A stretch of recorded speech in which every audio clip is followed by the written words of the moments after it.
Hi, I'm Ben, And I'm Josh. and this is the Bad and Magic Podcast, a podcast about games, life, and other things. So, we're back for episode 4, and we've got some leftovers from last time we need to clean up. The first of which was something I mentioned to you, Josh, which was a rip from the headline story that had happened in Boston, where a couple, I don't know, did you read this story? I did. I stumbled across that story on Reddit, and most of the time when I see stories like that, I just read the headlines. But that one I actually dug into a little bit because it just blew my mind. Go ahead and explain it. Okay, so I don't want to explain too much of the story because the reason I'm telling you this is because this actually happened to me. So the couple woke up one day and $120,000 had been deposited in their bank account. And I think, didn't they put a little bit of effort into trying to get the bank to correct the error and then just gave up and decided to spend the money? I didn't read any of the actions that they took to try to clean it up, but the impression that the article gave is that they found $120,000, did a minimal effort to discover where it came from, and then immediately blew all of it. Okay. All right. So, and we won't tell what happens to them. So I want to tell you what happened to me. So back in, it was like the year 2000, I was still in university. My wife, I sound like a British person. My wife and I hang on a second. Where were you? I was in university. So you were in college, for those of right. you I was who in haven't college, been across the pond. and my wife and I were pregnant with our second child, and I had some income. I had a job, and we were paying for 2 people's tuition and 2 babies, and we were squeaking by on student loans and my meager pay at my job doing tech support for Microsoft. And I think I maybe had like $500 that just wasn't committed to anything. And at the time, online trading accounts were really popular, like E-Trade and TD Online and stuff like that. And I opened up an online stock trading account, and I was putting that $500 into the stock market. It was kind of foolish. Yeah, because of course, if you have $500 and you're on a shoestring budget, the most responsible thing that you can do with that money is immediately blow it in day trading. Yes. So I had, just invested in a few stocks scattered here and there. And one day I woke up, logged into my account, and lo and behold, 500 shares of Office Depot that I had never seen before in my life.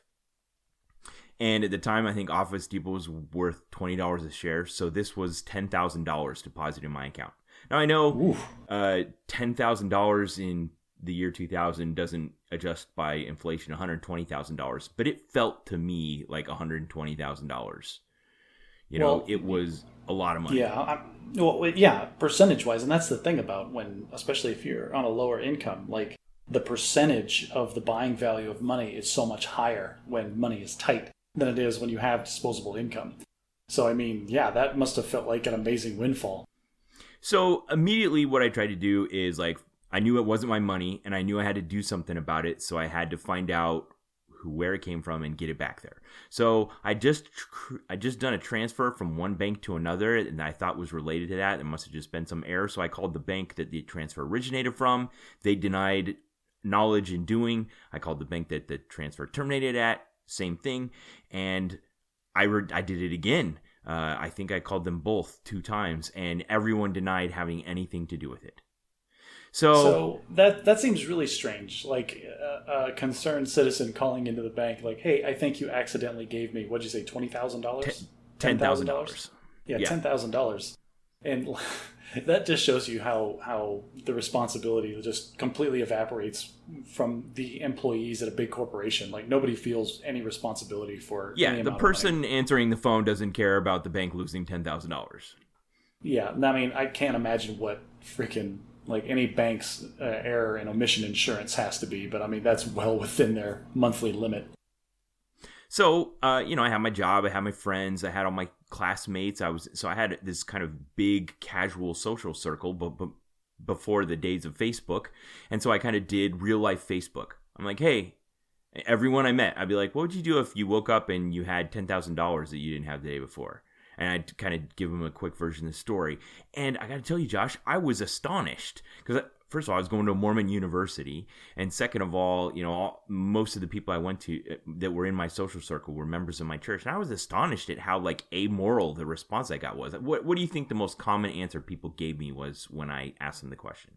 Well, before I answer that question, I want to point out that the way that you phrased the question might have affected the answer. Because if you ask me, what would you do with $20,000 you didn't have yesterday? Like, the question assumes that you came across the money in some legitimate way. That it's not, that you didn't I made it steal very clear when I was telling people about this that I did not get the money legitimately. Okay, so they knew that, like, their hypothetical $20,000 they're supposed to spend in this scenario was ill-gotten gains. 10,000, yes, but also with the caveat that I tried to give it back and no one would take it. Like if you found $10,000 and you took it to the police station and they refused to take it. Yeah, that's weird. But so to answer your original question, asking a bunch of people that are profoundly moral citizens if they had $10,000, what would they do with it? I'm going to say the most popular answer was buy a car because you were in college. Yeah, there were various versions of that. Mostly people were just like, oh man, spend it. Hurry before somebody figures it out and takes it back, which to me is idiotic. So Robert and Tiffany Williams from Pennsylvania spent this $120,000 like it was going out of style. And of course, when the bank came looking for the money, it was all gone. And what, did they go to jail? I forget what happened to them. So the version I heard is they did spend a lot of it paying off debt, and they gave a bunch away to friends and family that also had debt. But then they spent like the remainder of it in very short order. And the last that I read in the article is they were being charged with grand larceny or something. Yeah, like they were trying to pin the crime on them. The couple now face 3 felony charges of theft and receiving stolen property. Yeah, so the receiving stolen property is probably the one that's going to stick because, like, how do you defend against that? But the theft, I mean, you can argue, is that really theft? Like, I showed up, there was money there, and I asked some questions, but not very hard. Is that really theft? Right, but, as much as a minimum wage person answering the phone at the bank can't figure out how to help you with your problem, police officers have no trouble finding places in the law to throw the book at you, and that's what's happening here. So back to my case in 2000, starving student in college, there was no way on earth I was going to touch that money. Like, no way. Even though without exception, every person I talked to told me that I should spend the money or move it or do something. I was like, no, I'm not touching that money.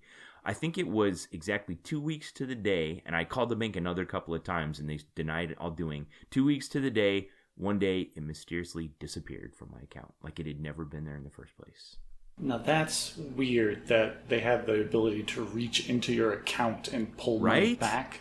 I'm guessing maybe they reversed the transaction and it took the trading company a while to catch up to that. That's the only I'm sure there was someone out there who the stock belonged to that was like, wait a minute, where did my 500 shares Office Depot go? And then all of a sudden, poof, it disappeared out of my account. That must have been it. Like, it might have been completely internal to the trading company and might have had nothing to do with the banks.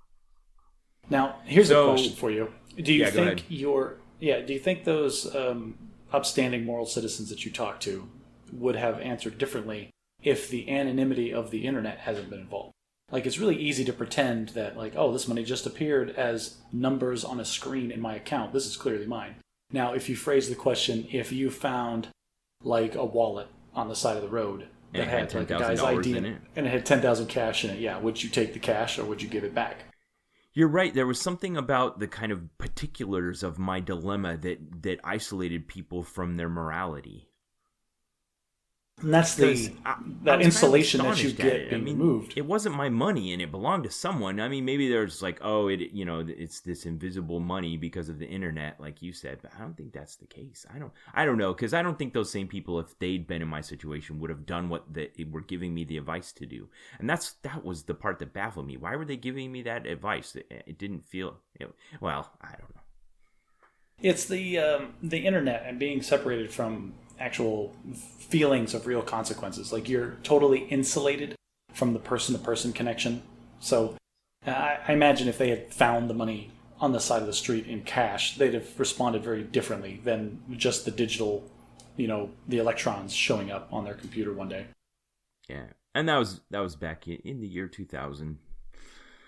Made me think of that Conan O'Brien sketch. I mean, I'm thinking back to the year 2000. What $10,000 could have bought? I mean, goodness gracious, Ben, you could have been an oil tycoon by now. I just need to buy some Yahoo stock.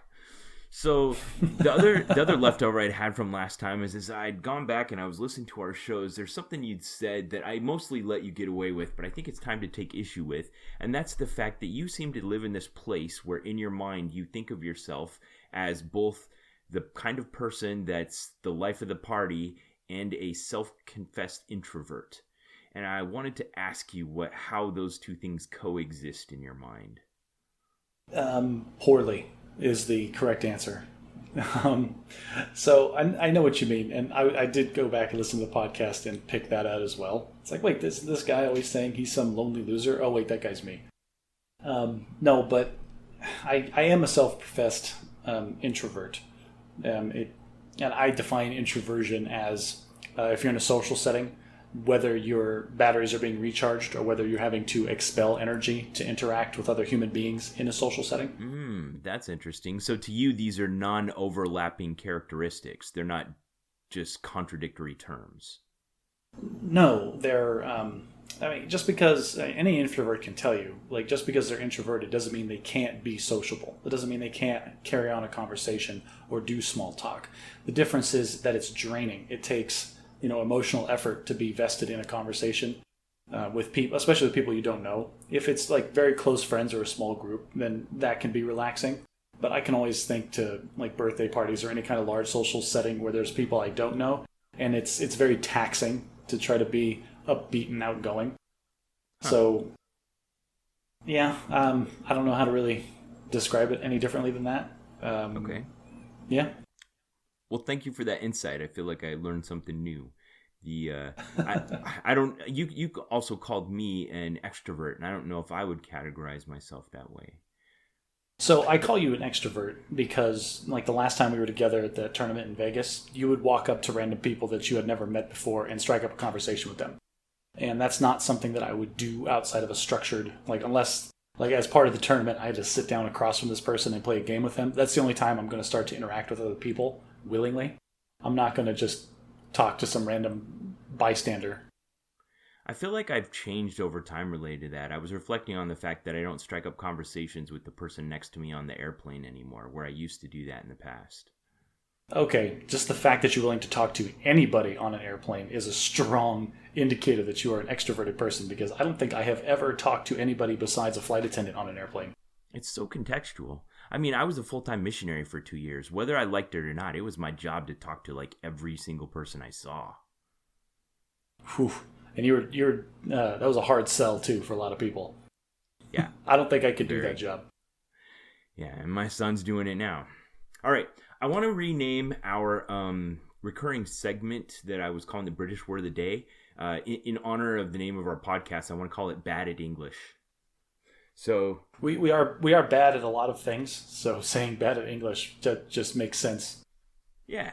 So for Bad at English today, I picked a phrase that I picked up on in meetings in the United Kingdom. So I worked at the Information Systems and Services headquarters for the Ministry of Defense, where it was the equivalent of our DODIN or DISA, where they would plan out all of their computer networks and SATCOM networks and all those kinds of things. And I sat in a lot of meetings where there was a lot of prioritization decisions going on, where there was limited money or people or that kind of thing.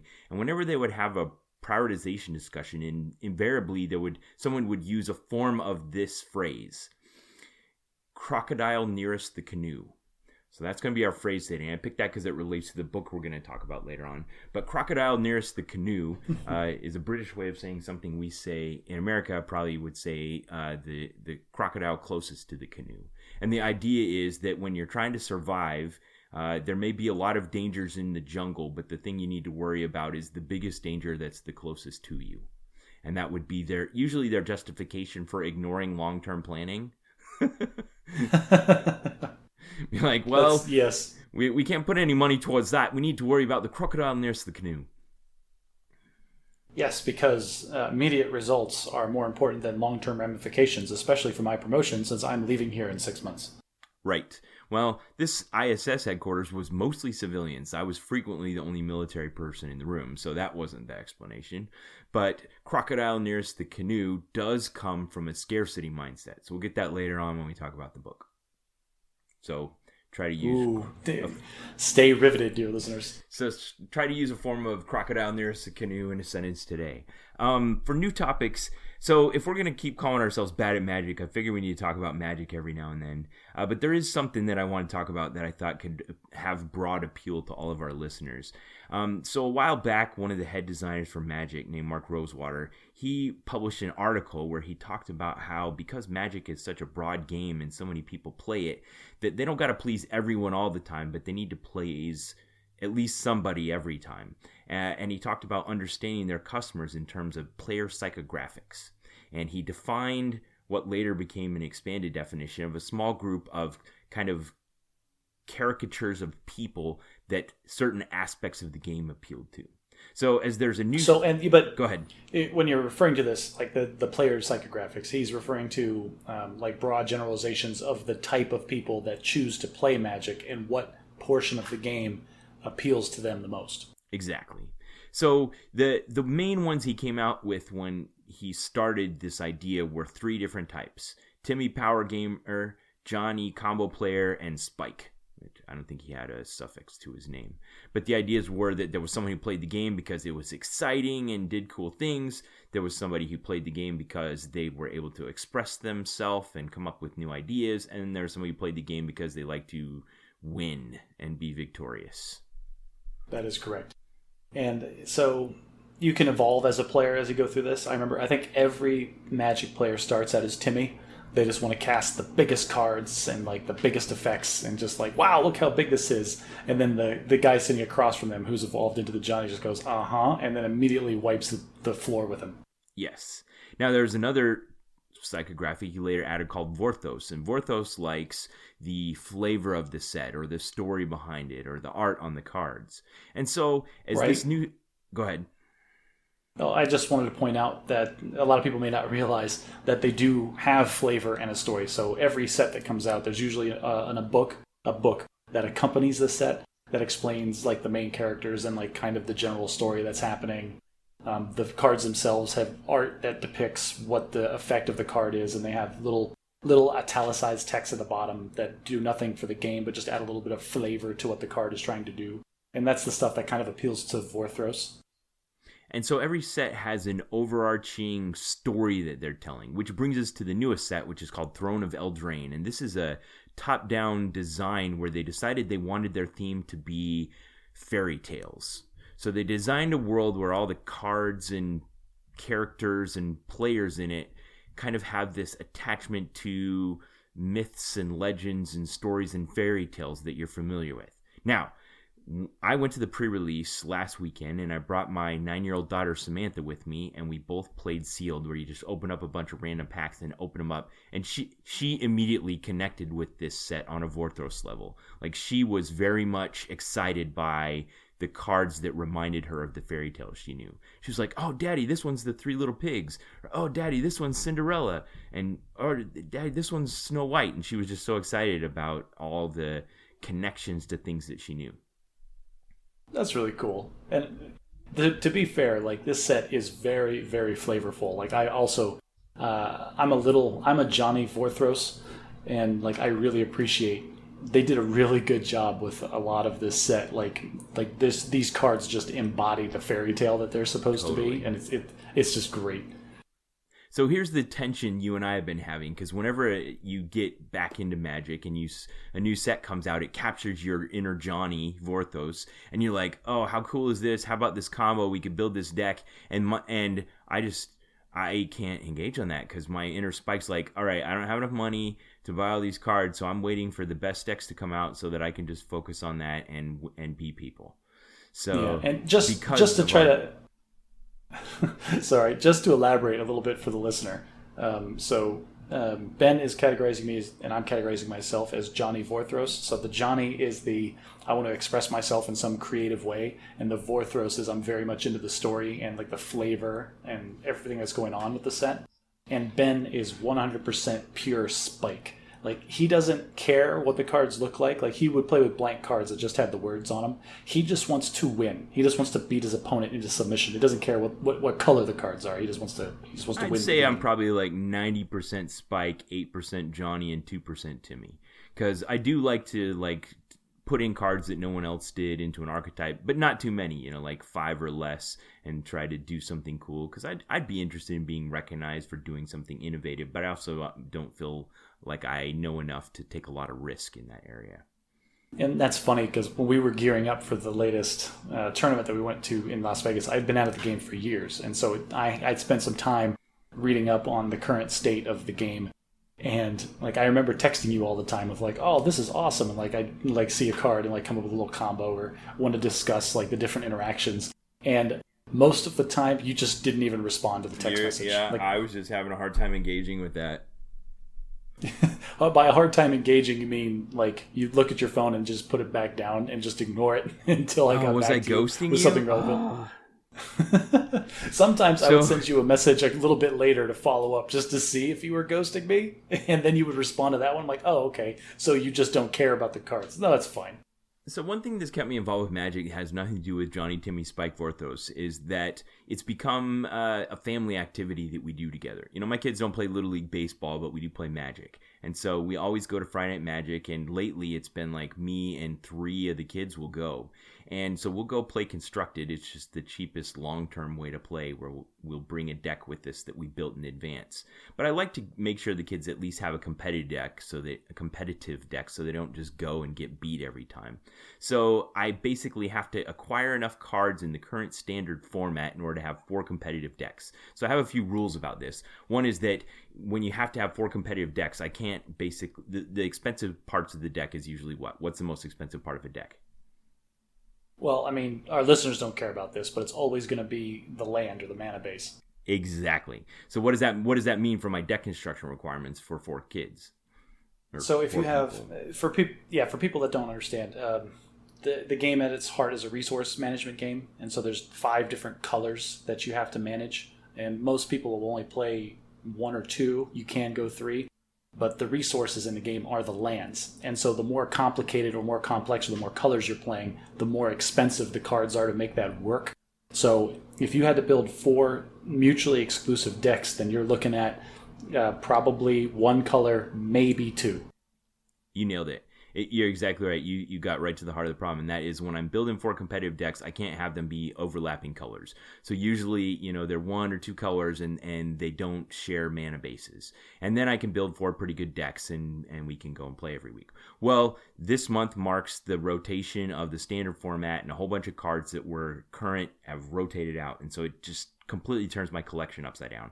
I got to get all my cards out and sort through them and put all the ones that have now rotated out of the standard format, and then come up with 4 new competitive decks. And I can't say I'm looking forward to it. Sometimes I do. I'm like looking forward to the refreshing, and this time I'm just not.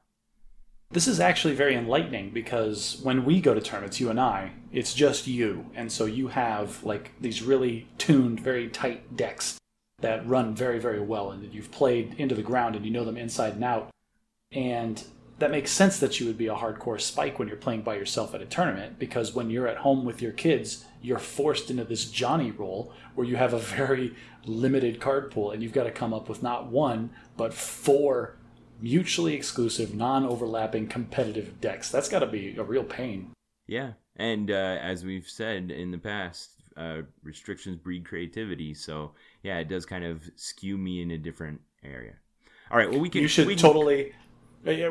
to move on, but what you should do is you should make 3 good competitive decks and then 1 just terrible one, and then everybody has to play a little mini game before the tournament to see who has to get stuck with the crappy deck. Play rock, paper, scissors.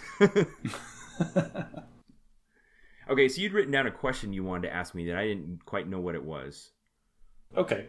Yes, so going through the show notes, one of the things that you mentioned on the last episode when you were talking about how your daughter got run over by a car. How is she doing, by the way? She's great. Doesn't even have the brace on her leg anymore. She's got new problems. She had a brace on her leg for a while, though. It was more for her psychological well-being than physical well-being. Did one of the mothers of the internet group snap a picture of her and they print it all on signs and stuff like, "We need crossing guards, save this little girl"? No idea. We didn't engage on that. Something else we should talk about someday. But no, during that conversation, you had mentioned that your son, your 13-year-old son, walking your daughter to school, had his cell phone with him. And, like, it didn't occur to me until I was listening back to the podcast, like, wait a minute, he's got a 13-year-old kid that has a cell phone. He's got a lot of kids. Like, how many phones have your children had through your time as a parent? Which then opens up a much larger conversation of how did you control their consumption of digital media, like their access to unrestricted awfulness of humanity that we call the internet? So I'm going to kind of answer this question by asking you some questions, because in your bafflement, I think there's a little bit of a assumption about what you thought I would do. So what did you think my policy would be about this kind of thing, as far as like giving my kids a phone or letting them have access to the internet?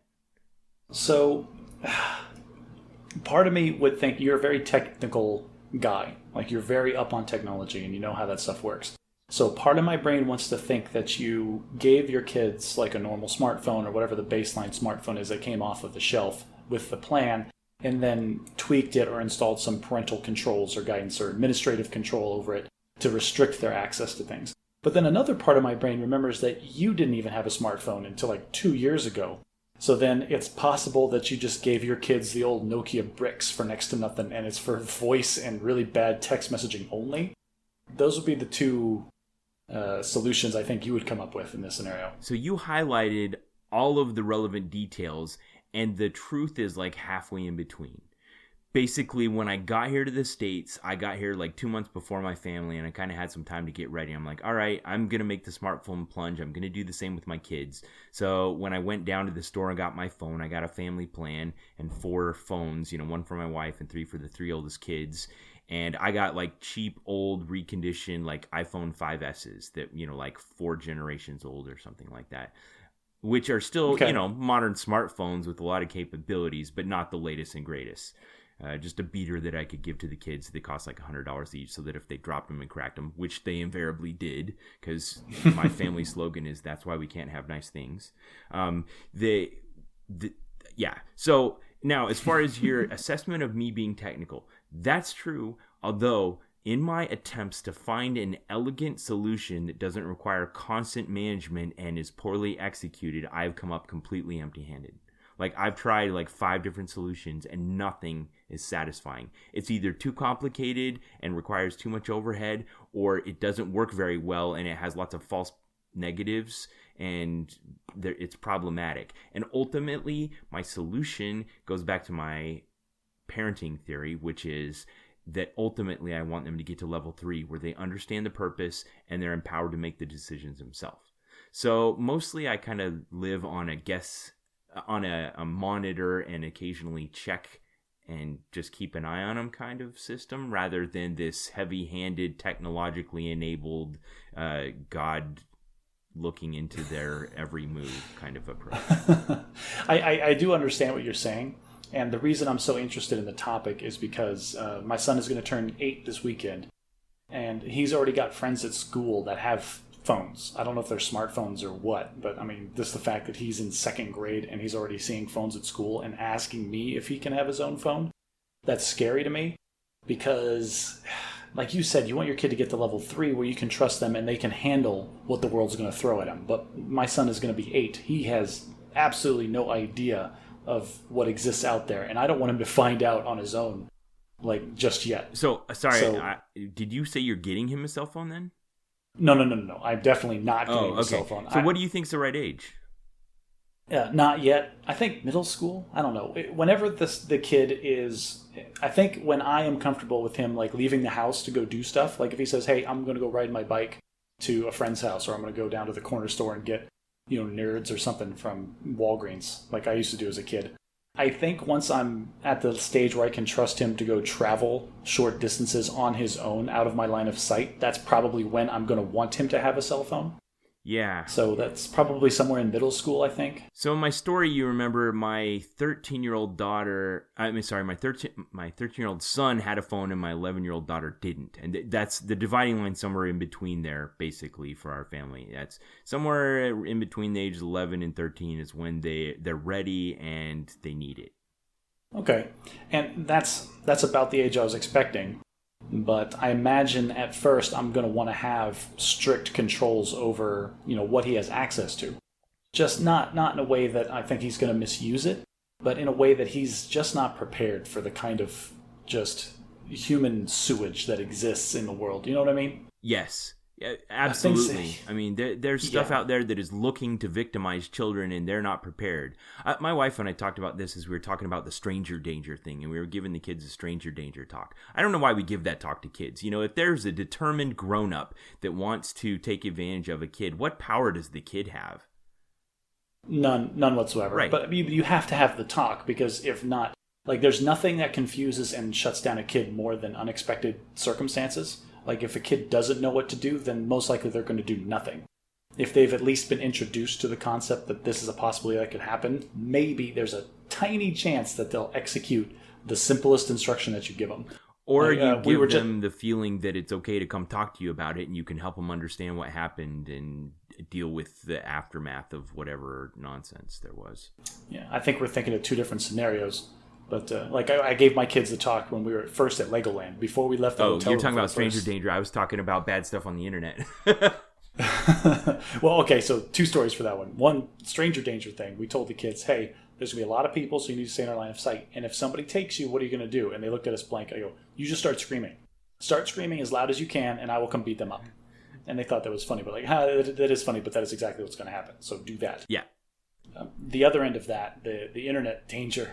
My son plays Minecraft on the Switch with my wife a lot, and he always asks, I heard that you can hook this up to the internet and you can play with other people in there. And I just go, no. Why not, though? That'd be cool to have other people. I'm like, it would be cool to have other people. Did you let him watch Endgame with you? Because I think there's that great scene where they're at Thor's house in New Asgard. Thor, this guy's talking about me mom again. Yeah. Yeah, and that's not a conversation I want to have with him. I try to explain to him, there are some people that'll lie and that'll try to get information from you. And he didn't really, you could tell, he's 7, he didn't really get it. Yeah.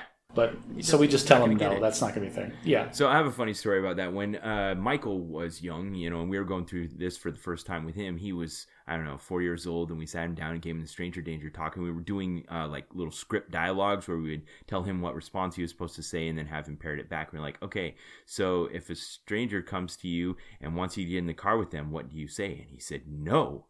And we were like, right. And we said, and if a stranger comes to you and wants to give you some candy, what do you say? And he said, please?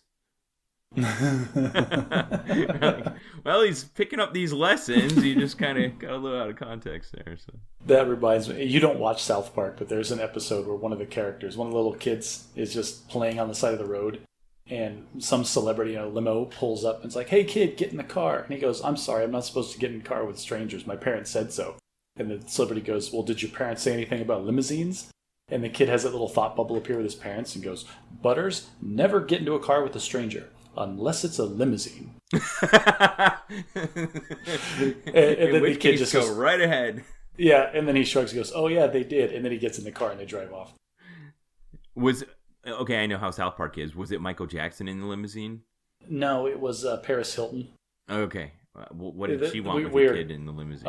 We're definitely not going to go into that. Okay. All right. Well, speaking of people in limousines, I want to tell you about my trip to Chicago last week. That was a high-speed, excellent transition. Go on. Awesome. So 3 months ago, Avril Lavigne came back from the dead. I didn't even know what had happened to her, but it had been 5 years since people heard hide or hair of her, and she had apparently contracted Lyme disease and had been on her deathbed for 2 years. She stopped producing music, she stopped touring, and was really just fighting for her life.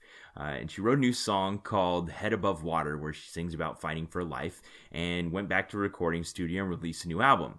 And along with the new album, Head Above Water, she went on tour. And I kind of felt like this as I did about like when Michael Jordan like came out of retirement for the fourth time or whatever it was. And I was like, okay, I'll go see him. And I went and saw him play for the Washington Wizards or something against the Utah Jazz. I was like, okay, I guess it was cool to see Michael Jordan, but I felt like I missed him. You know, like he was past his prime. So I was a little bit worried, a little bit apprehensive that going to see Avril Lavigne in concert was going to be like that. But anyway, I bought some tickets. It was like 3 months out, and I bought 2 tickets to go see her in Chicago because that's like a 5-hour drive from my house here in St. Louis. And I was like, okay, I'll go see Avril Lavigne. And my wife didn't want to go, and it was kind of hard to figure out how to do it with the kids and stuff because it was on a Thursday night. So my sister lives up near Chicago, my next younger sister than me. And so she agreed to go with me, and that was the plan. So I took 2 days off of work. I got up early and went up that day, and she is, even though she's just a little bit younger than me, she never finished college for various reasons, and she's getting her bachelor's in computer science right now. And she was at Northern Illinois University, which is where I met Alicia, my wife, and like I do when I want to learn about something new, I'd never been to the class at this university, and I hadn't seen much about it, so I went to class with her. Of course you did. So, of course you went to a random computer science class. So one was the systems engineering class and one was the Java class. And I was like, okay, cool. I get to see all this stuff I missed out on because this wasn't my degree, and see what my sister's learning and stuff like that. No, you don't want to go to those classes. Oh my gosh. Coming in the middle of a semester in a systems engineering and Java class, it was aggressively dull. And it makes... Okay. Tread lightly here. I do have my undergrad. Oh my gosh, Josh, it was so boring. So that's how I felt. Anyway, I love spending time with my sister. I adore her, and it was great. And we went back and got ready and went into Chicago for the concert. So hang on. I want to bring something up. You do the best crap sandwiches like ever. So for any listener that's not aware, like that's a term that we used to use in the Air Force where whenever you're talking to somebody, you have to start with something good, and then you say a bad thing, and then you end with something good. And I don't know, it's just so natural for you to just always cap off. Whenever you say something negative, it feels like there's a part of your brain that kicks in. Okay, I have to say something really, really nice about this person now. You just described every email I wrote today. Okay, so this weird thing happened that really changed the whole circumstance. So I was going to go and spend like 2 nights at my sister's house, and we'd just hang out, and she has 4 kids, and I love them, and I was just going to hang out with her family for a couple of days. Well, basically, like the day of, when I was on my way up to her house, a friend at work who is a lieutenant in the Navy, who almost became like a concert French hornist, had called and says, hey, do you and your wife want to go with us to the Symphony in St. Louis? I came into 4 tickets. Somebody gave them to me, and it's on Saturday night. I was like, I was going to be back Saturday night, so we'll go. Get a babysitter. We'll go out to dinner. We'll go to the Symphony in St. Louis. Well, on my way up to Chicago, he calls me, or I get a text from him, and he's like, hey, did I say Saturday night? I meant Friday night. I was like, oh, crap. So I did this. Well, that's different. Those are different days. Yes, different days. So it was consecutive nights, one in Chicago, one in St. Louis. They're 300 miles apart. So I was like, I did this evaluation in my head, and I'm sure it's an evaluation we all do, where I decide, I could probably make this happen if I try real hard, but I'm going to have to invest a whole lot of capital in this relationship. Do I want to? And for this person, the answer was yes. Like, I really like this guy. I'm interested in, investing in the relationship, and I wanted to go see the Symphony. So I'm like, okay, I'll do it. So I rearranged my plans, and I told my sister I kind of had to blow off my nephew for some plans we made. I'll make it up to him later. And it ended up basically that for Avril Lavigne's concert tour, she decided that she wanted to hold them, or probably her managers decided they wanted to hold it in smaller venues. So the Avril Lavigne Head Above Water tour was held in the Chicago Theater. And the following night, I went to the St. Louis Symphony Orchestra in Powell Hall in St. Louis, which was almost identical. venues, which is really fascinating to go on consecutive nights to identical venues. So these two theaters, the Chicago Theater and Powell Hall, were both built in the 1920s. They both kind of had like neo-Baroque, late Gothic kind of architectures. They were very much designed in the era before like amplified sound, and so they were designed to have good acoustics all the way to the back. They both have a capacity of roughly 4,000 people. They're both on the National Historic Places Register, and they're both kind of in the heart of the cultural district of their respective cities. I'm more interested in when and why you conducted this research. I don't want to talk about that. Here's the thing. Like, everything that you're saying makes sense. Like, yeah, they were like big venues built around in the same era, so it makes sense that they would be roughly similar. They're in the same geographic location. Yeah, the Roaring Twenties. But I mean, imagine, like, they're only 300 miles apart. How many like grand venue architects existed back at that time? So I mean, it's not outside the realm of possibility that like the same firm was hired to design both of these buildings, possibly. But that wasn't actually the case. But this is the era when America, was like booming, and it was the Roaring Twenties, and they were building theaters to have cultural things. I bet these places were cold and dark during the recession and the war, but they were either restored or retained, and now they're pretty beautiful venues to go to. I'm sure they were converted into like soup kitchens or munitions factories or something, right? In the decades that followed. But again, we had like sad concerts where only rich people went and pretended like everything was normal, even though it wasn't.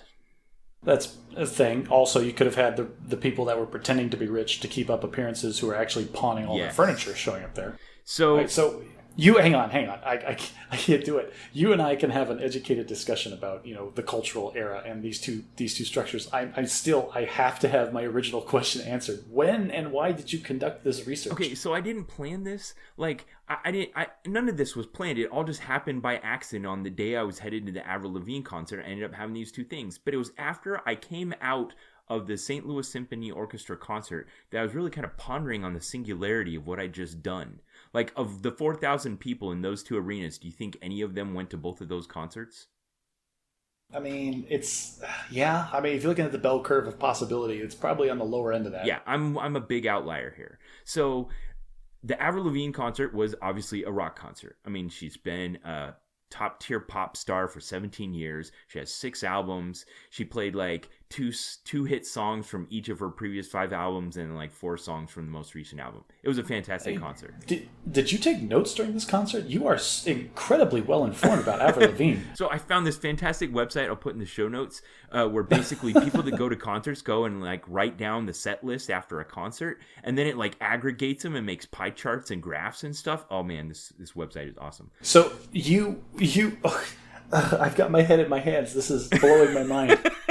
Like, you went to a pop concert and then you were fascinated by like the pie chart breakdown of the track selection. Well, here's the thing. I thought I knew who Avril Lavigne was, and I sang along to every song, but she played one song that I'd never even heard it before, and everyone was singing along. I'm like, what happened? How does she have a song I've never even heard before? So I was like, well, after the concert, I was like, well, they don't give you a set list when you attend the concert. So like, how do I know what songs she played? Because I don't even remember the name of it. So I went to see if there was a website, and I found this cool website called setlist.fm. It's called the Setlist Wiki. And basically people just go and say, here's the songs I heard when I went to the concert, and here's what they played for the encore. And then it just keeps like this aggregate, not just for that artist, but for like all artists. Like, this song's been played in concert 765 times, 30% of which were covers by other bands. I mean, it's way cool. I'm imagining you in a darkened room late at night with a big pot of coffee and like multiple monitors open on separate computers, with like one tab looking at the Avril Lavigne pie chart breakdown, another one researching the architecture firm from the St. Louis Powell Hall Theater, and like another one like linking like how many people attended both. Like, I'm just seeing this Charlie Day meme where you're like, that's have exactly all this what it was yarn like. You nailed it. Exactly. I was sitting there with multiple monitors in the dark looking at all these charts and graphs. So the Avril Lavigne concert was great. She rocked. Everyone loved it. We sang along, had a great experience. My sister and I had a great time in Chicago. She sang all her favorites and some new ones that aren't so great, but hopefully maybe she'll bounce back and start to have a second wind in her career. I guess you could argue on the number of wins she's had. We can also discuss the fact that the Head Above Water tour sounds suspiciously like I ran out of money tour. And we wanted it to be smaller venues, so it feels more cush. It's like, are you sure you just couldn't sell out the larger venues? You nailed it. My sister and I talked about that. What's the risk of if you instead went to the United Center and they could only get 4,000 butts in the seats and you got 10,000 empty seats? Like, what does that do? Does that doom the rest of your tour and your career forever? No, I think then it makes it a much more comfortable concert to go to because you can just sit in the fifth row and make out with your wife and no one's even going to see you there. Yeah, that would have been awkward with my sister. So so it was a good concert. She rocked. She played the guitar, she played the piano, she sang. Her band was fantastic. It was a great experience. So I came out of there. Avril Lavigne, not your sister, right? Right, Avril Lavigne. Okay. So I came out of the concert. I was like, man, that was really cool. I'm glad I did that. It was worth it. It's basically just spent 24 hours with my sister and then jumped back in the car and drove down to St. Louis just in time to take a shower and then grab my wife and go meet my friends to go out for dinner and then to Powell Hall in St. Louis for the St. Louis Symphony Orchestra. So the St. Louis Symphony Orchestra was playing Symphony No. 2, Resurrection by Gustav Mahler, a German composer from the late 19th century. And this was like a 120-piece orchestra and then like 180 person choir. I mean, this was 300 world-class musicians. And this symphony was an hour and a half long, and I was riveted. It was really awesome. The acoustics were great. I'd never heard any of the music before. They did this fascinating thing I'd never even seen before, where my wife said she noticed, but I hadn't noticed. But about halfway through the performance, some of the musicians kind of snuck up out of their seats and disappeared. And then all of a sudden, the main orchestra would play a theme, and then like it was coming from a far off place, you would hear the theme again. And then I looked around, I was trying to figure out where the sound was coming from, and my friend points to the program where it said that some of the performers were performing off stage. They'd like gone into another room and they were playing along, but from another room. And there was like this back and forth between the orchestra and the orchestra that was like playing backstage, and they sounded like they were in a far off place. And it was so innovative and cool. It must have really been something back in the late 19th century. That's cool. And I imagine it's good to see innovation in the symphony. Like, I don't know, is that a business or a genre? It can't be a very booming industry, so innovation is going to keep them alive, right? Right. Avril Lavigne sold out the venue. The St. Louis Symphony Orchestra probably got about 2/3, I'd say, maybe 3/4 of the place. Well, the last time I went to the symphony, it wasn't a symphony. It was at the Symphony Hall, and it was with, I think it was just the Phoenix Symphony, but they were playing, the only reason we went is they were playing all video game themes, and this one was specifically Zelda themed. Yeah, I could get behind that. So the entire symphony, it was an hour and a half or 2 hours, and they played nothing but like the major themes from all the Zelda games back in the day. That sounds great. That one, yeah, it was. I was riveted to that one, but that's because I knew all the music and things, and it was. I mean, I can appreciate like being at a symphony, but I don't think I would go any other time. So yeah, well, this is one of those things that like I was mildly curious because I'd never actually done it before, and Alicia wanted to really bad, and I want to invest in the friendship with my friends, and so it was just the perfect storm, and I went. And I wasn't disappointed. So if I had to say the two concerts on consecutive nights in identical venues, one, my expectations were pretty high and they were slightly not met, and then the other one, my expectations were pretty low and they were exceeded. And roughly, I'd say it came out equal. So I walked away from that going, in Chicago and St. Louis, the Symphony and the Rockstar, they were both pretty good. Like, I'd give them both the same score. You're an odd person that would give the Rockstar and the Symphony the same score. Yeah. Now, but that's okay. The economics of it baffles me. Like, here I have 304 world-class musicians, all playing their hearts out, and then a rock star, and a couple of roadies, and, guess who's getting more money?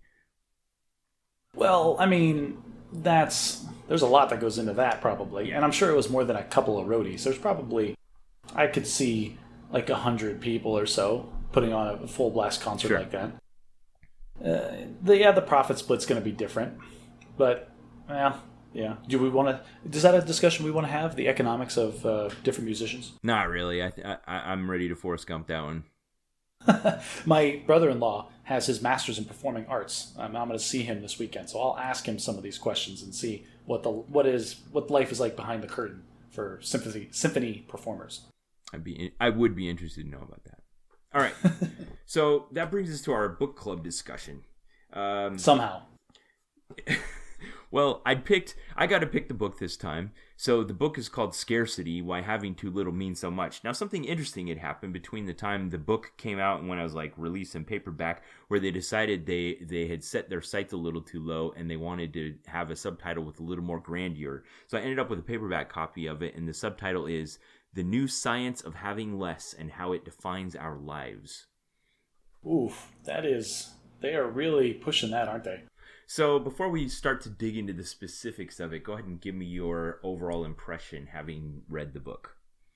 So I did listen to the book start to finish on audio, and I had not really high expectations for the book. It was going to be nonfiction. I was hoping that it was going to be very interesting, and overall, I'd say I was slightly disappointed.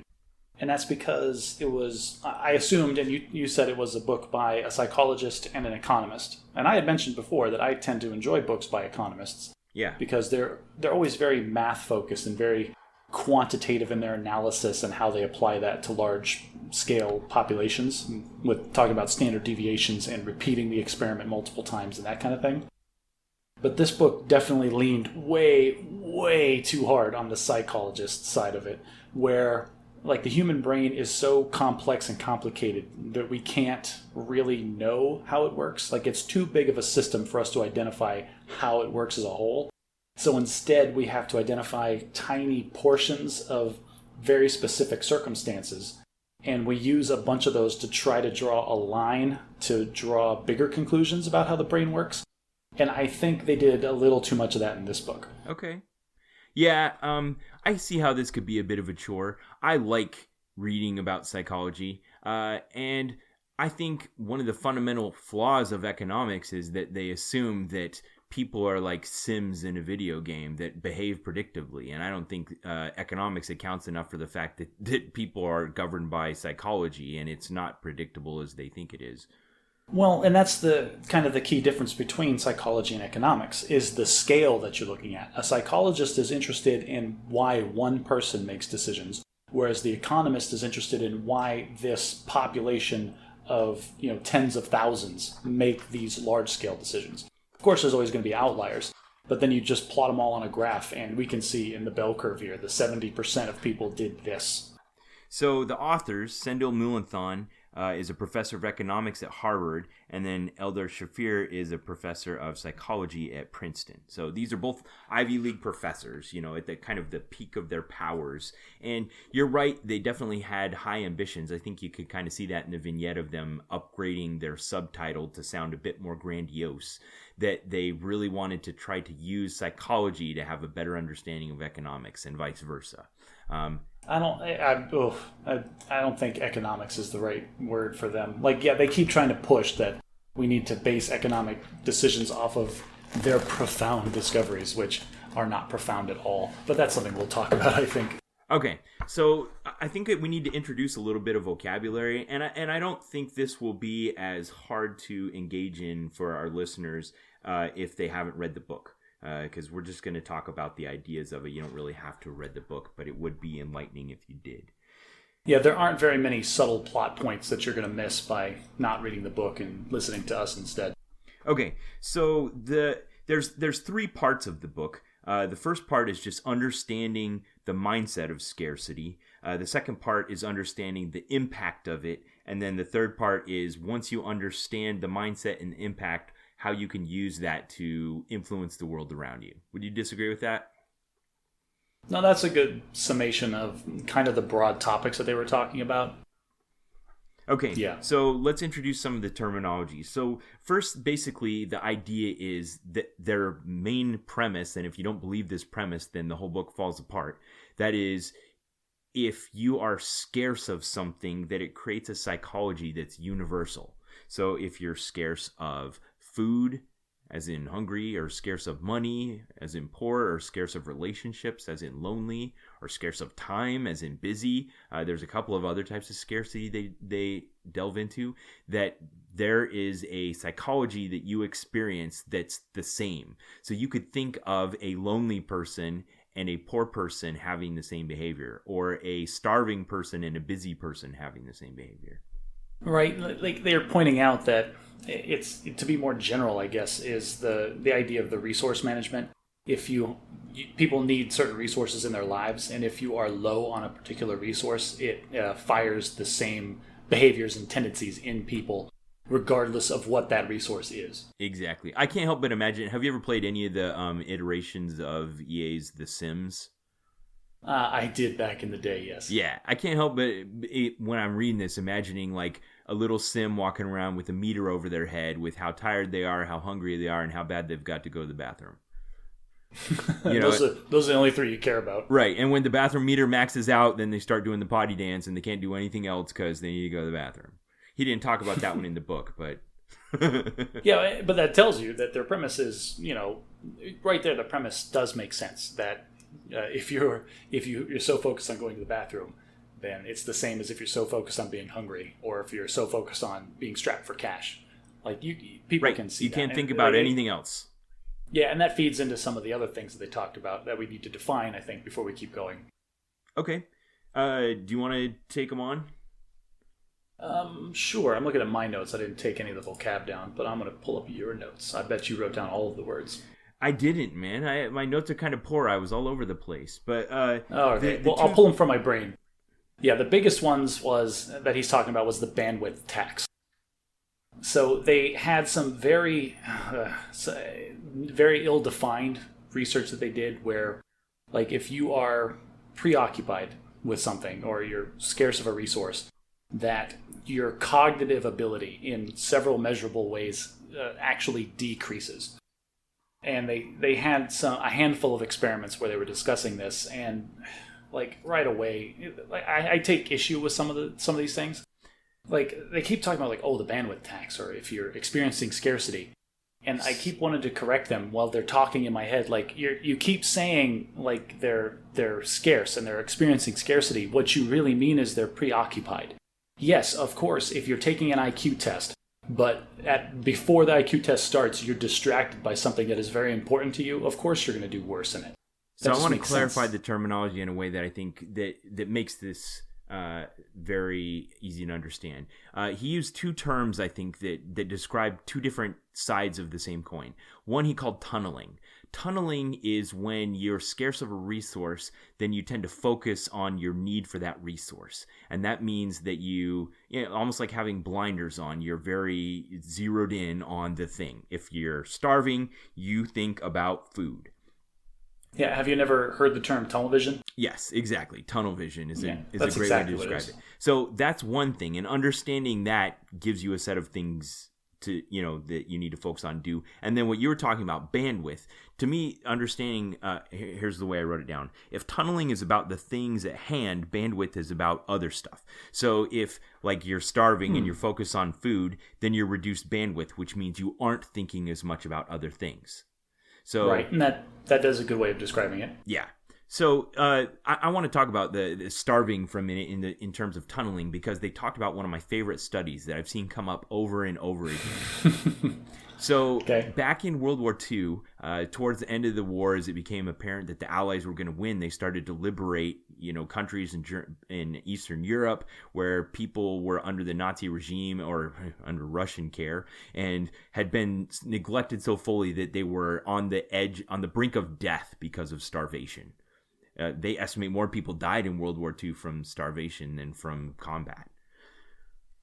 Yeah, that makes sense if you know the history of World War II and like what could possibly go wrong with mass bombings of economic centers. Right. So, yeah, completely different discussion. So for the people that they were starting to liberate that were starving to death, they realized that they didn't have any relevant medical research that would allow them to have a rehabilitation plan for these people.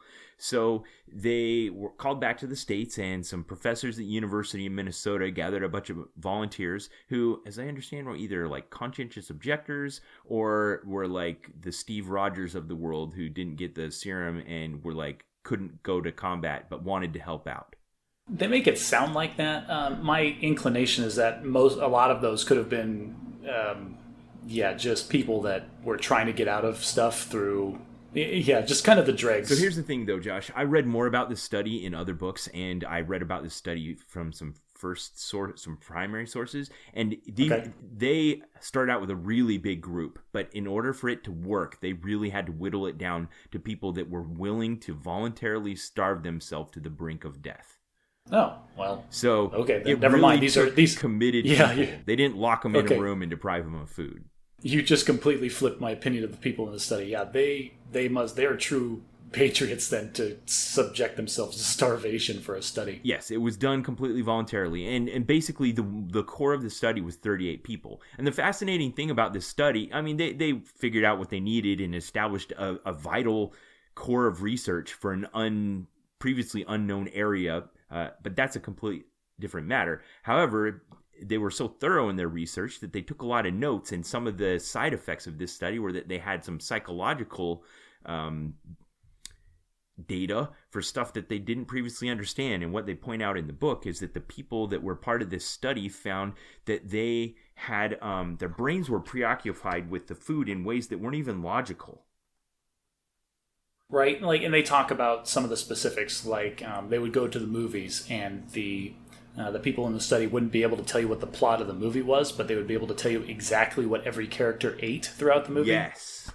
They talked about some of the participants started reading cookbooks like they were novels. Other ones started discussing the restaurants that they were going to open once they were done with the study and the war was over. It's just, kind of really weird side effects. So this was an illustration of the idea of tunneling, that when they were scarce, that it almost gave them a superpower for food. It helped their brain focus on it. Now that's the benefit of scarcity. It gives you focus. Right. And that's... So I don't know if that's... It's so nebulous to talk about these kinds of concepts because I feel like some of my objections are just kind of semantical for what they're talking about. But this specific portion of what they're talking about with scarcity, the tunneling, and you really focus on the thing, I feel like that is like built into us. Like that's hardwired into our brains from back in, Mesozoic era when we were tiny mammals fighting to survive on a planet that hated us. So like if the versions of us that didn't focus on food when we were hungry didn't eat and then died. And so the ones that were the most successful were the ones that when they were hungry, they focused on food until they ate. Right. So it almost becomes a vital biological function that we, of course, if we're scarce of a resource, we're going to focus on it until we fulfill that need. That's like one of those genetic carryovers from back in the day. Yeah, you're absolutely right. And, I noticed from your notes you were kind of like, yeah, duh. I mean, everybody knows this. When you're starving, you think about food a lot. But it's more than that. He said, there's a quote in here where he was kind of fighting that tendency to just dismiss his research as stating the obvious. He said, when we told an economist colleague that we were studying scarcity, he remarked, there's already a science of scarcity. You might have heard of it. It's called economics. Yes, which is, and again, that's a little different from what they were trying to do. They were trying to do the individual person versus the large-scale communities, and I think we've talked about that a little bit. Yeah. Okay, so, but we're just establishing the idea of that one of the things that scarcity does for you is it gives you focus, and he tends to call it tunneling. And tunneling is good when it helps you focus on something you need to do. And he would give an example, even a modern one, we're not like talking about starvation, but you're talking about like a college student who maybe sits down to write a paper that isn't due for 2 weeks, and they let themselves get distracted by an email or a YouTube video or something like that, and they don't get it done. But then it's the night before the paper's due, they sit down to write it, and they can filter out the distractions and the things and focus and get in the tunnel and achieve the objective. So that is another thing that I take issue with in this book a lot, is that they have a lot of those examples, like to the point where they're using pure fiction anecdotes to prove their points. And yes, valid most of the time. Their anecdotes are very applicable and they make sense logically, but that by no stretch of the imagination encompasses all the different people out there. Because you and I both know people that they'll sit down and focus and finish a deadline months ahead of time. And they just have that kind of self-discipline. Okay, I like that you're bringing this up, because it's good to talk about these counterexamples, and does that actually mean that their research is invalid? I'm not saying the research is invalid. What I take issue with is that they try to use the transitive property through these anecdotes to prove their point. Sure. Is they have these hard research, like actual data from an experiment that they did, and like with percentages, like this percentage of this people chose this and this percentage of these people chose that. They use that in an anecdote that then points to their findings. And I almost feel like, well, I mean, I could come up with a different anecdote that completely explains the basis of this study without pointing to scarcity. Like, you don't get to A equals B, therefore B equals C. Like, you don't get to do that here. In their I see what you're saying, and in their defense, if that's all this book was, it wouldn't be worthy of two Ivy League professors. But that isn't all they did. You know, they provided those anecdotes to make it readable, and then they did experimental research. And there was a lot of experimental research in this book. I mean, there was lab stuff they did back at the university, but then they did a lot of work forward in India, and that's something else I wanted to talk about. Okay. So tunneling is focusing on the thing, and then the cost of that is that things outside the tunnel you ignore, or you also have a reduction in bandwidth, which is things outside the tunnel that you no longer have the ability to focus on, and that causes problems in your life. We could look at some examples, but one of my favorites that they did was the study where they were talking about they went to... Okay. I can hear you flipping through the paperback. Yeah. All right. The first one I want to talk about is basically, okay, so if you understand that scarcity causes you to tunnel and that it reduces your bandwidth, then that can help you make better decisions about how to help people with things. And one of their biggest premises was to try to fight the idea that people are poor because they're dumb. So I totally agree with this premise, is that, and that's kind of the way that we design training, and the differences between what's effective and what a committee thinks will be effective when it comes to training.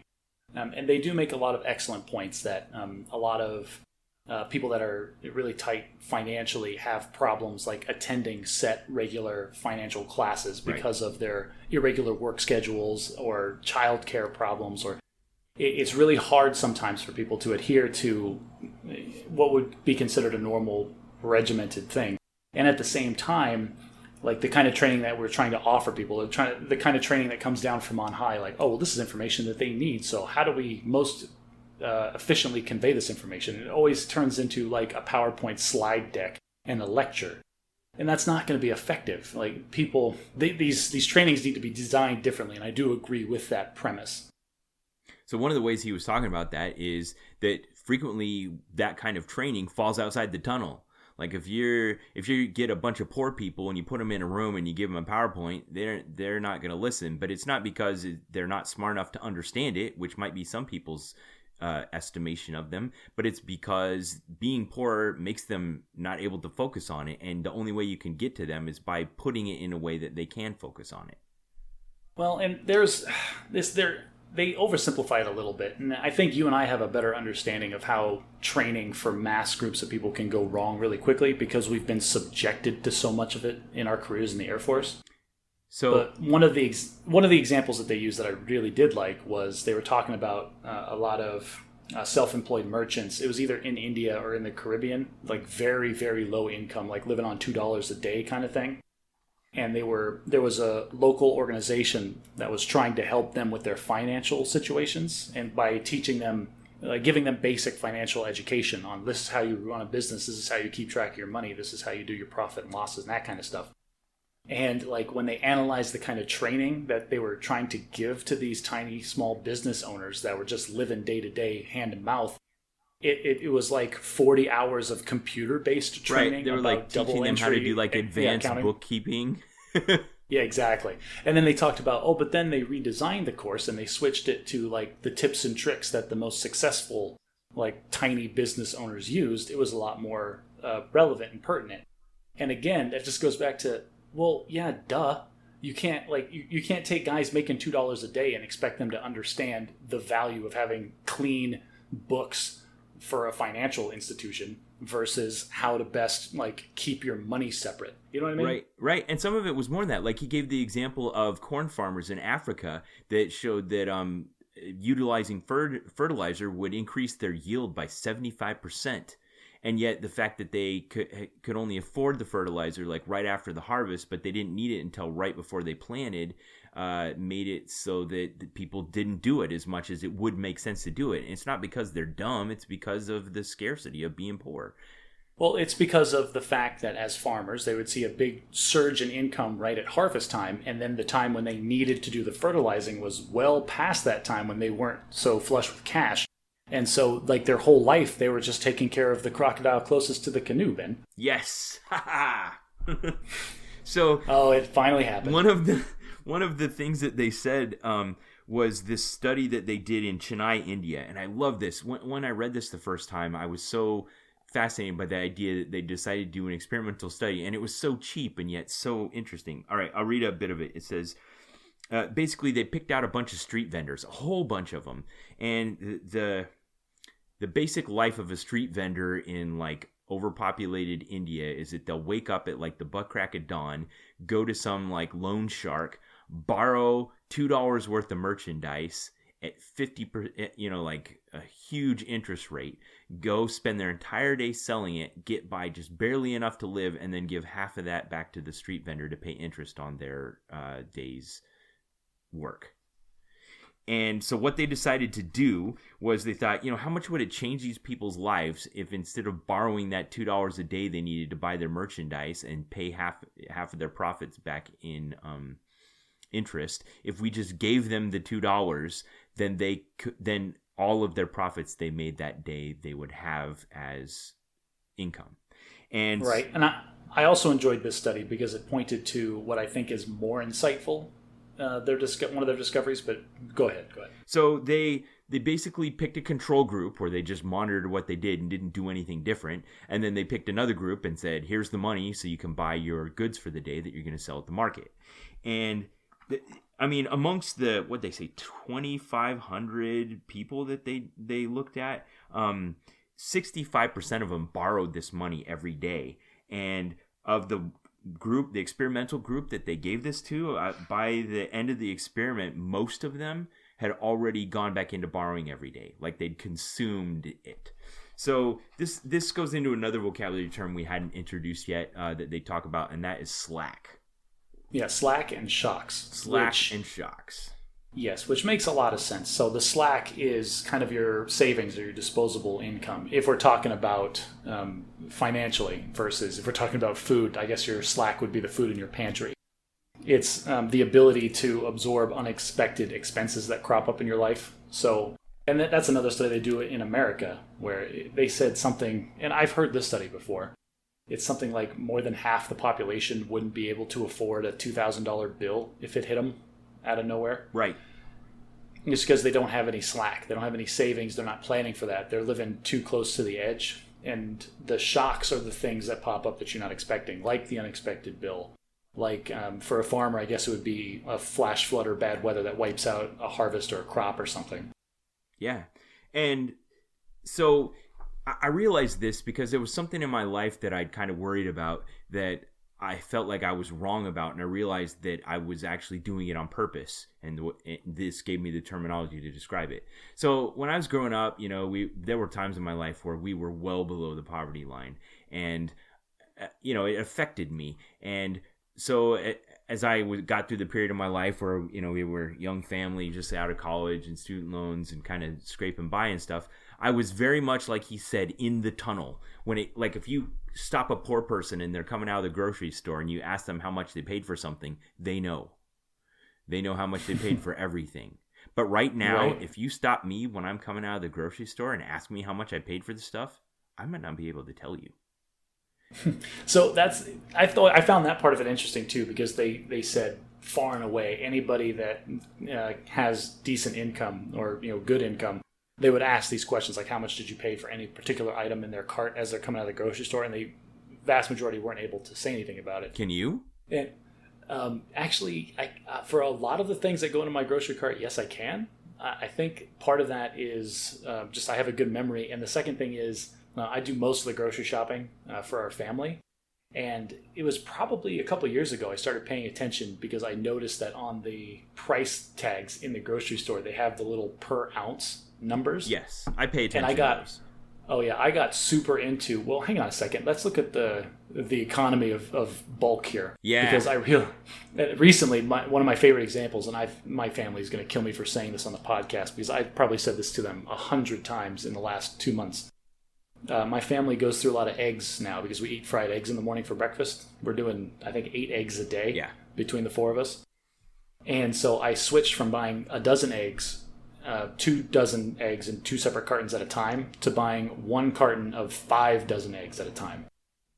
And the cost savings is staggering. Like each dozen eggs in its own little dozen carton is something like $2. But if you buy 5 dozen eggs, it's only like $2.80. Wow.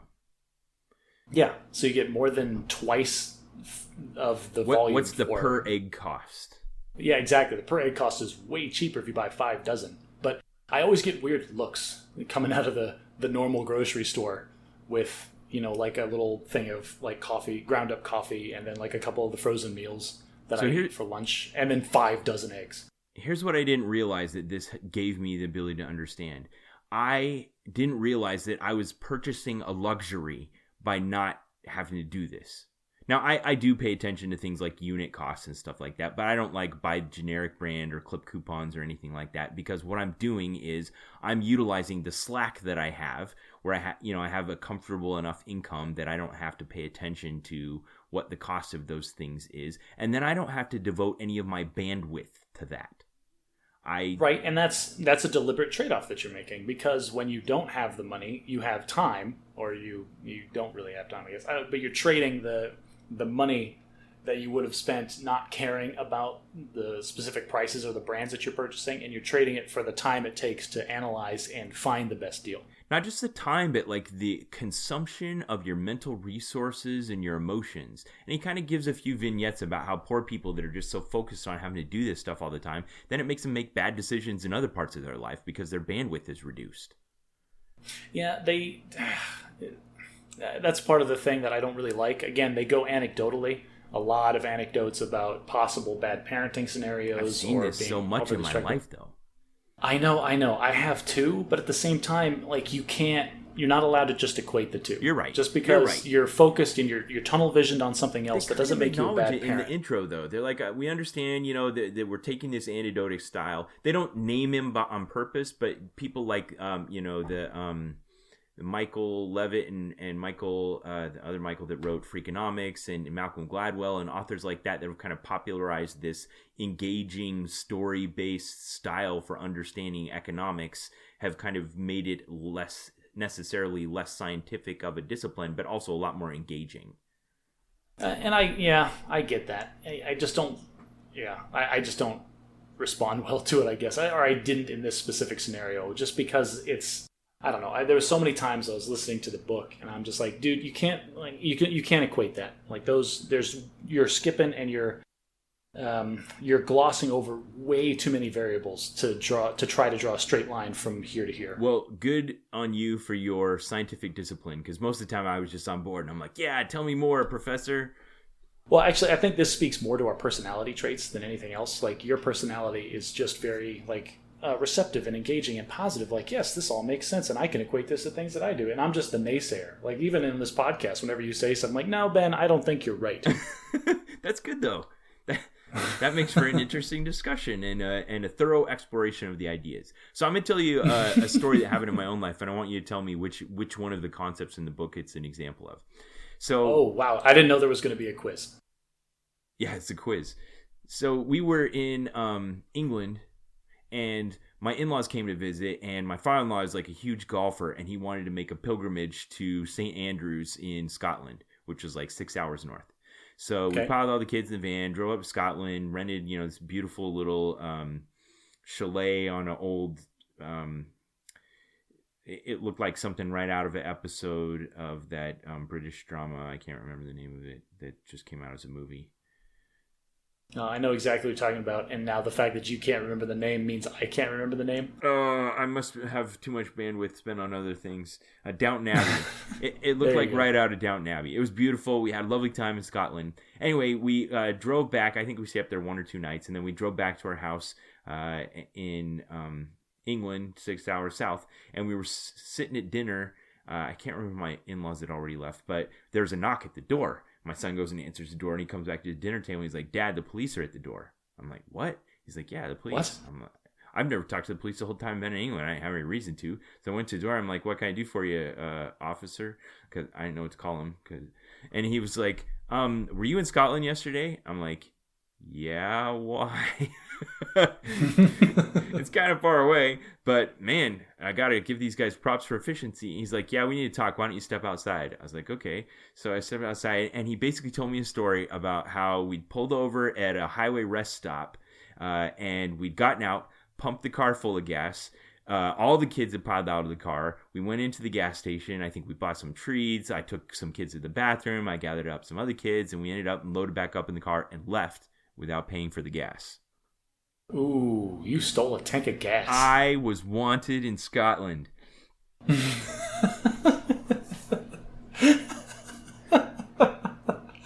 Oh, that's hilarious. Like, how much did the gas end up costing? It was like $50 worth of gas. I don't know, whatever that is in pounds. And okay, then how much did it cost for bail? And then how much did it cost to get a public defender? So he cuffed me and took me to jail. No, that didn't happen.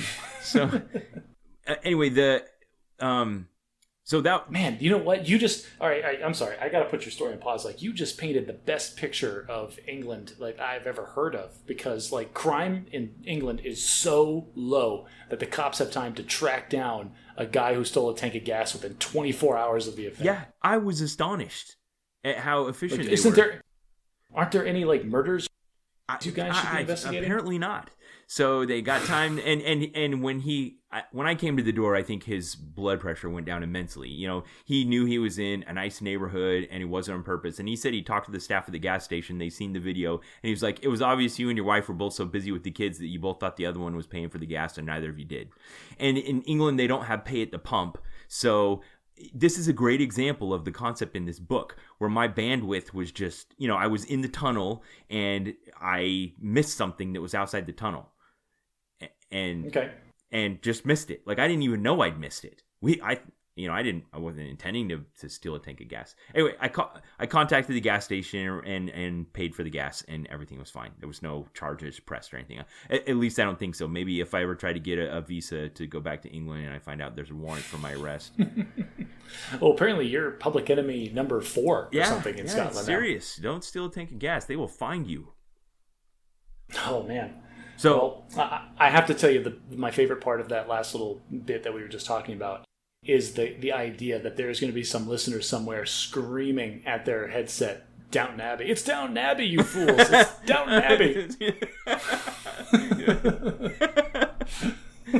You're so right. They are. Okay, another story about a different concept. So that was an example of tunneling. My wife and I were so tunneled on the travel and the kids and stuff that we forgot to pay for the gas.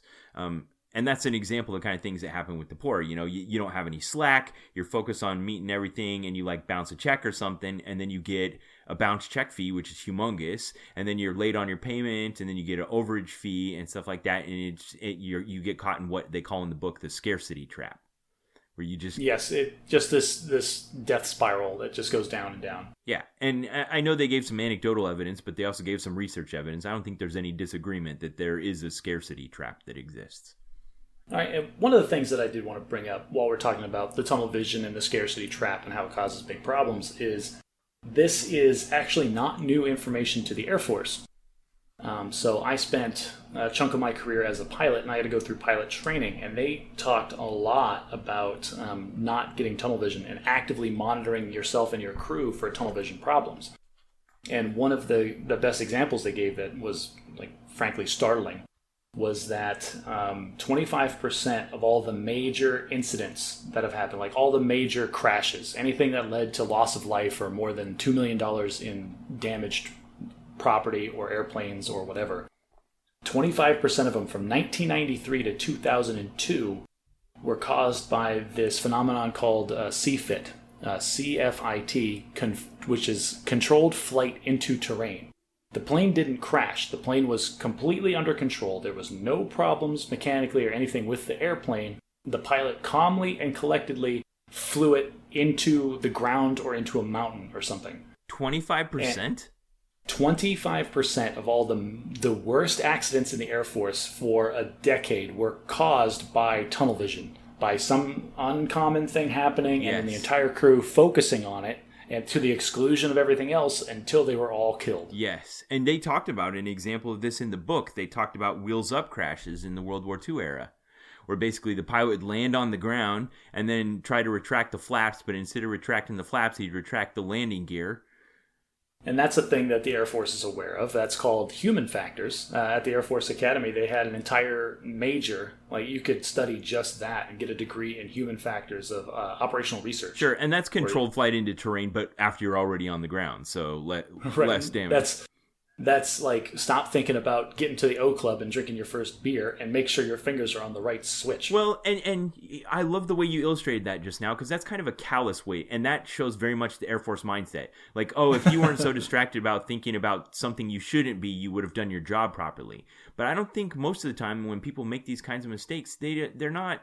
That's not what it is, and that's the way they approach it in the book. They said they studied this problem, and instead of just looking at it as if it was poor execution by the part of somebody who was dumb, they looked at like, all right, did we give them too hard of a problem to do at a time when they're already so taxed that their bandwidth has been reduced to the point where a simple mistake could be an expensive one or a dangerous one. And so they looked at the cockpit of these two aircraft, the B-17 and the B-25, where they were having all these wheels-up crashes, and they found out that whoever designed the cockpit put the lever for retracting the flaps right next to the lever for retracting the landing gear, and they looked exactly the same. Right. Presumably they were labeled differently, but yeah. So if you're going to reach down without looking, it's clear that it's definitely possible to grab the wrong lever. And then, of course, the most elegant solution was not more training, was not more like yelling at the crew. Yes. It was the guy that they had hired to do the study put a big rubber knob on the end of the landing gear lever that made it feel like a little wheel. And I thought that part of the book was hilarious because they still do that to this day. When I flew, every single landing gear switch that I have ever seen throughout training has a big like rubber wheel on it. So like there is no mistaking this is the landing gear lever. And how much does that rubber wheel cost? 50 cents? For the government, probably close to $3,000. Yeah. Okay. Let's say it costs $10,000. let's say it costs 500 shares of Office Depot. Then it still is more economical than one single wheels up crash. You know, and this is true. All the extra PowerPoints and ancillary training in the world is not, that you think is going to tell your pilots enough times that they never forget to not put the wrong lever isn't as effective as just putting a stupid rubber thing on it.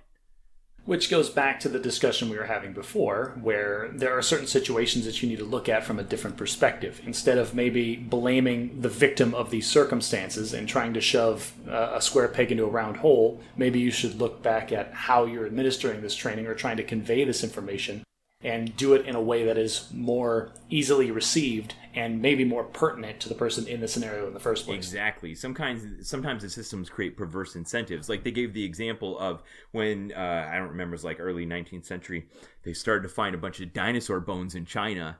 And they were like, "Oh man, let's enlist the local populace to help excavate these dinosaur bones, and in order to help them contribute faster, we'll pay them per bone." And you remember what they did?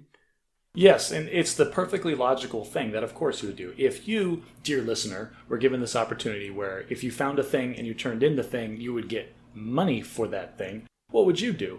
And the Chinese peasants did exactly what any logical thinking person would. They took hammers and they smashed the bones that they found into multiple fragments so they could turn in the individual fragments. What a perverse outcome that is. And of course... But that is... that is a great example of a completely different thing that I want to talk about at some point, is that people see these failures in the world, and they're not failures of what...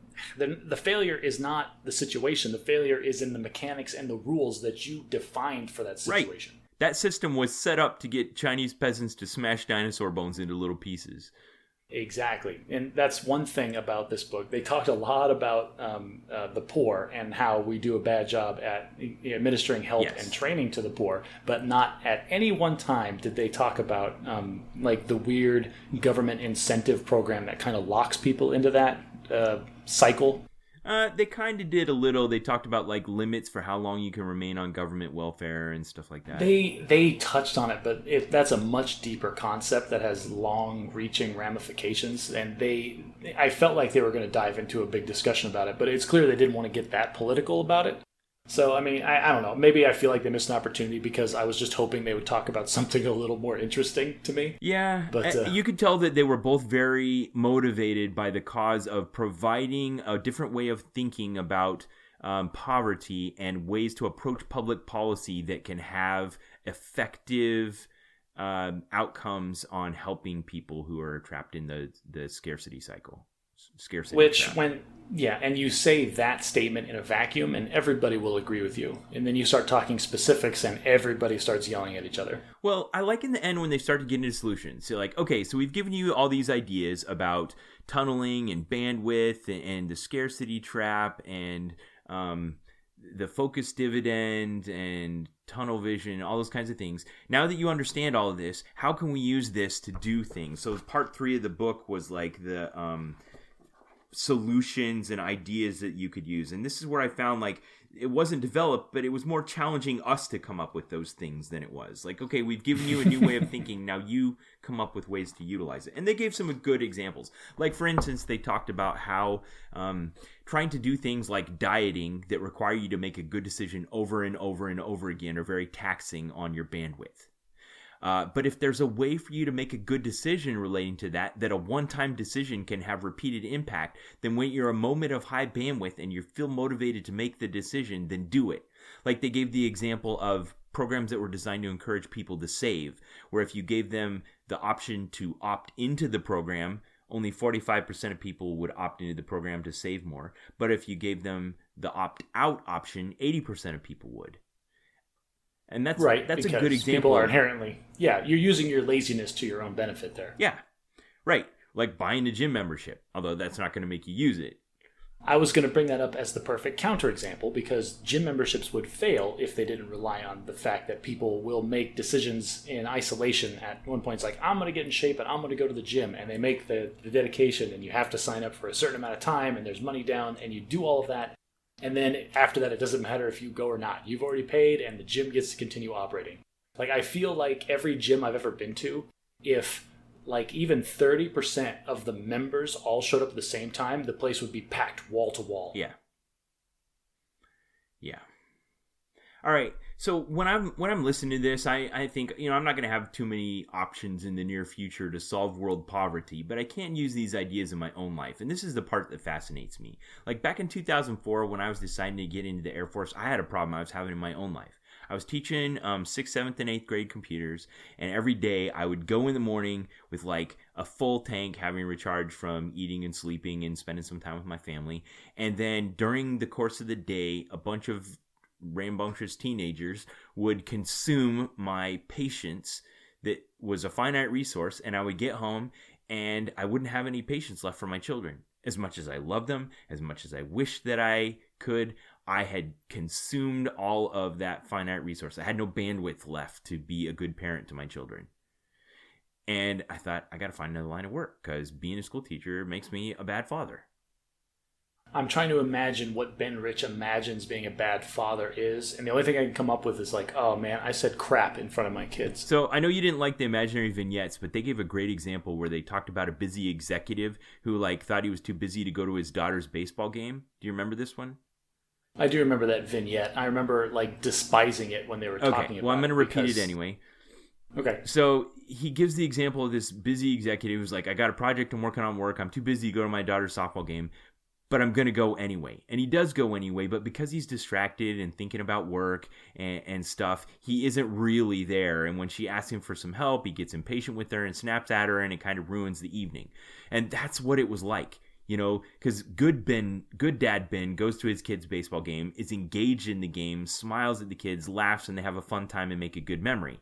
Bad dad Ben goes to the same game, but is impatient, maybe snaps at the kid, and turns it into a sour evening and a bad memory. Yeah, and I think part of the reason I really hated that vignette is because that's something that does happen to people.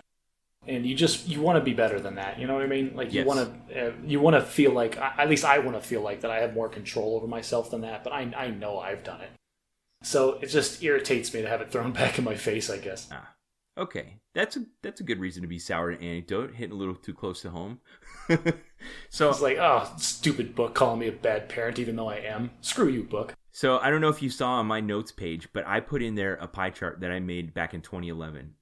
And this... I'm sorry, you made a pie chart in 2011? That shocks me. Yeah, so in 2011, I made this pie chart because I had deployed to Afghanistan for 9 months.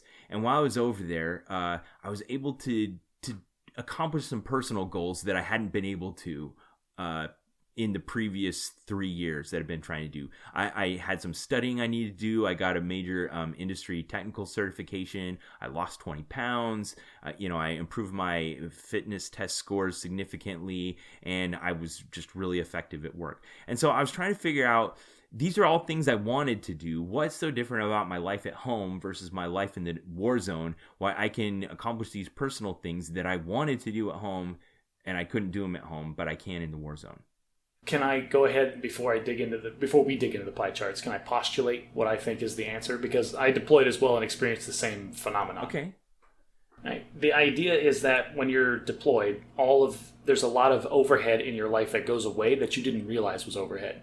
So like every minute that you spent driving anywhere is now time that's given back to you. All of the time that you spent watching TV no longer exists because there is no TV. So you have to fill it with something else. All the time that you spent prepping any meal goes away because you don't prep your own meals. Like there's just all of these nickels and dimes that get taken from you throughout the day for the various necessary things that have to happen are already taken care of as part of the bigger system of keeping people there. And you get all that time back. And when you, in isolation, each one of those things isn't that much time. But when you get it all in lump sum like that, like it's just what do you mean? I have all this time and you can just accomplish all of these goals. Say what you just said in the vocabulary of the book.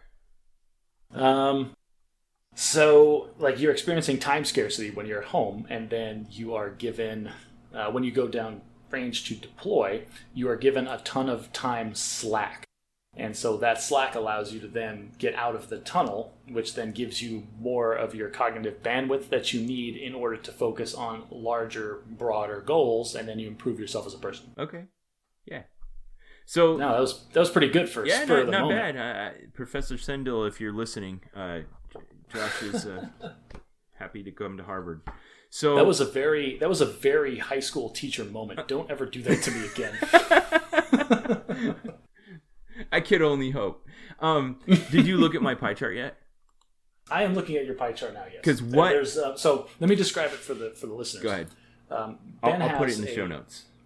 Excellent. He has two pie charts that are next to each other, and it's not labeled well. But I'm assuming this is a breakdown of the time that you spent.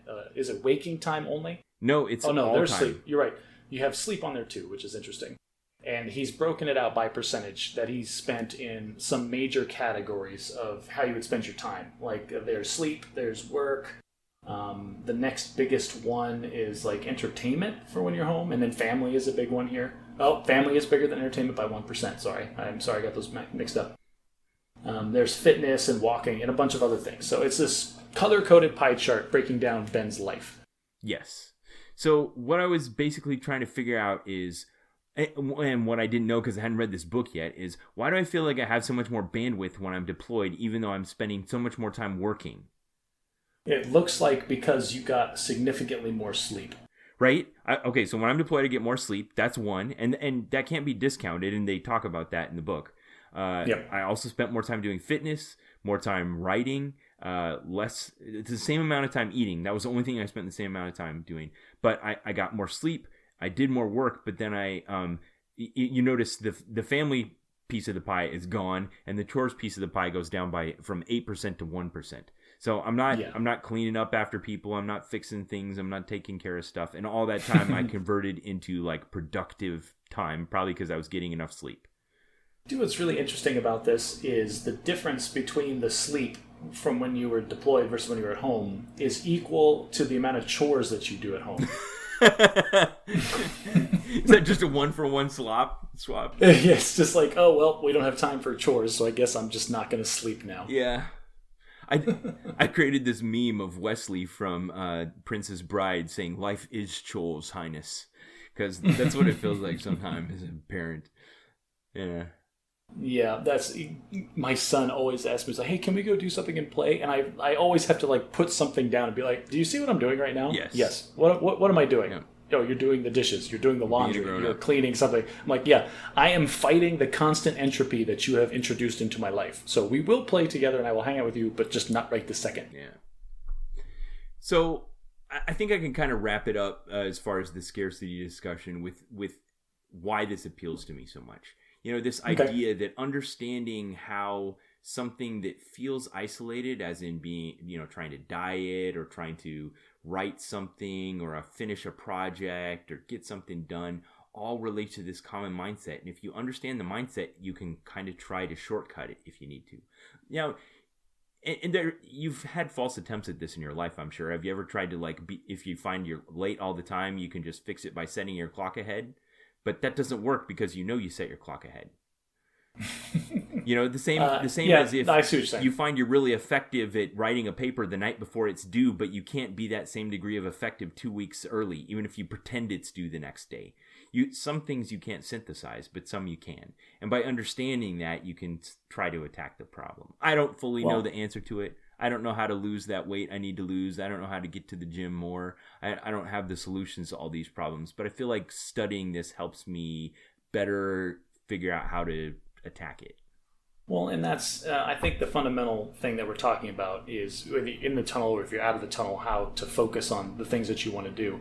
When you're tunneling on something, it's because there's that part of your brain, that animal part of your brain is kicking in, and you're realizing that you're running out of a resource, and that allows you to focus on it because that's that built-in hardwired effect.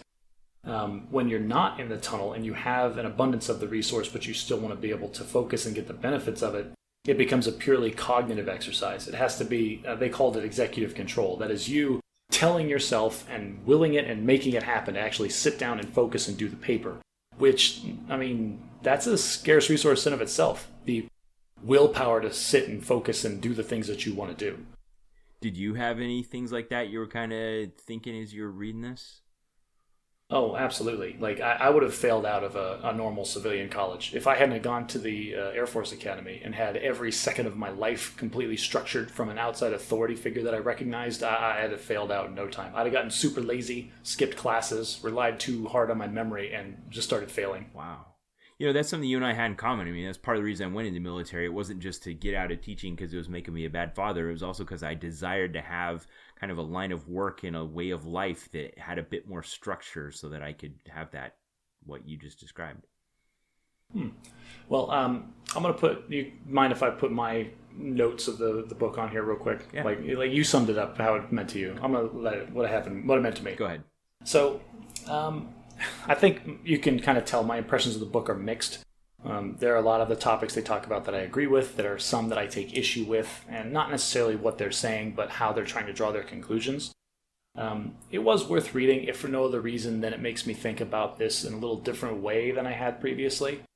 And I guess my bottom line of this whole thing is I was hoping it was going to be more math and less anecdote. Yeah.